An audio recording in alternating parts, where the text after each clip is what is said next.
What is up, guys? Steven here with Catch Road Cook, and today we're gonna be pruning and propagating my wandering Jew. So, working from home in the pandemic, got this beautiful thing growing behind me, but it's getting kind of leggy, and I actually want to give some to friends. So, what we're gonna find out today is if it's better to propagate these wandering Jew plants in water or soil. So, stay tuned and let's find out. All right, so what you're going to need to prune your plant is a nice sharp pair of shears. Try not to use scissors. It might mash them versus like shears actually cleanly cut. Excuse me. But so wandering Jews are actually really tough plants. So if you actually use scissors, it's probably fine. Now what I'm going to do is actually just trim the top of it because even though it is getting kind of leggy, I do like it hanging behind me. I think it adds like a cool effect on my Zoom calls. Like I just had this random viney hanging plant just taking over. So I'm just gonna take some cuttings and we're gonna see how well these do in water or soil. So when you trim your plant or when you prune your plant, make sure you don't just cut off leaves. That's how you don't get cuttings. So think of a cutting as a little plant. So, oops, and I just broke it here. So we're gonna cut it here. Good example. So when you look at a cutting, try to make a little plant. Like imagine a tiny tree. So it's got to have at least 2 leaves above it, beneath, and that way you can then trim off some of these leaves to encourage root growth. So when you actually look at taking a cutting, make sure there's at least 3 or 4 leaves, so that way you can cut off the bottom 1 or 2. So in this case, I have 1, 2, 3, 4, 5. I have 5 leaves in here, and there's actually like a little curl in here, so kind of 6. So this is perfect. So what you're gonna do is get the bottom leaf here, trim that off, boop, and I'm gonna trim this one off as well, but I'm trying to probably drop this in the water like so. And yeah, this is a good cutting. So do more of that. Do more of that. More of that cutting. And so yeah, we're just gonna trim this guy up a little bit more and then get to the propagation part. So speed through that and we'll get to the fun part.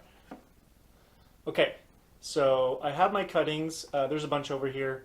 Some have, 2 leaves or 3 leaves. Some have like 5 and have some monster ones that have like, God knows how many leaves. That's like 7 or something. But we're just going to put some of these in the water, some of these in the soil, and just see how they do. So this is literally tap water, by the way. I keep it as simple as possible. This is technically hydroponics, right? Growing in water versus soil, hydro. Um, but I just use tap water. Like, unless your tap water, like you wouldn't drink your tap water, um, then you may not want to use that and use, spring water or something. But for me, just tap water, putting it in there. As you can see, they're hanging over the edge. Got to make sure that they're not completely drowning in the water.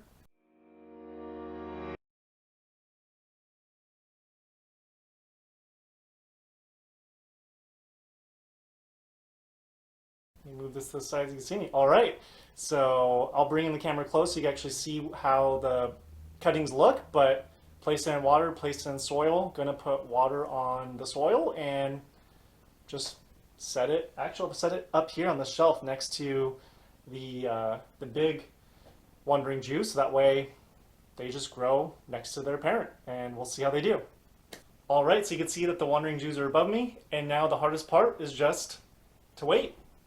Let's fast forward to when they have started rooting. What is up, guys? And I'm here with almost a 3-year update. I think I started this in 2020. It's end of 2022, but I want to show you guys what happens when you propagate your wandering Jews in water, which I actually have not even taken this guy out of water.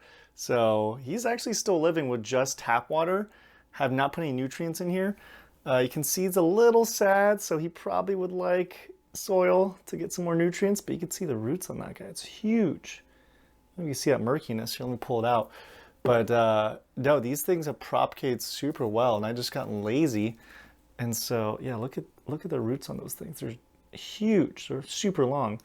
So it really goes to show that these wandering Jews are pretty hardy plants because it's surviving in that glass jar, just tap water for almost 3 years. And then we have this guy, which I did propagate. That's the original one, the mother plant. And let's go to the other side of the house because I actually, or that was not the mother plant. That was actually one of the propagations that I put in soil. And here we actually have the mother plant. So you can see it's doing super well out here. It's a little sunnier. But once again, all you have to do is trim these things, put it in water or soil, and these things will grow like weeds. Wandering Jews are fantastic. So if you're wondering if you can propagate wandering Jews in water or soil, the answer is yes to both.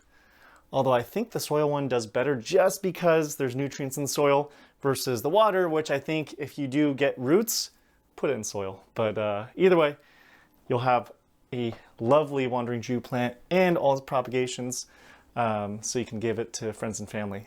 And so yeah, if you like that and this video is helpful, give it a like and feel free to subscribe down below if you like houseplants and you like to catch, grow, and cook your own food. With that, we'll see you in the next one. Peace.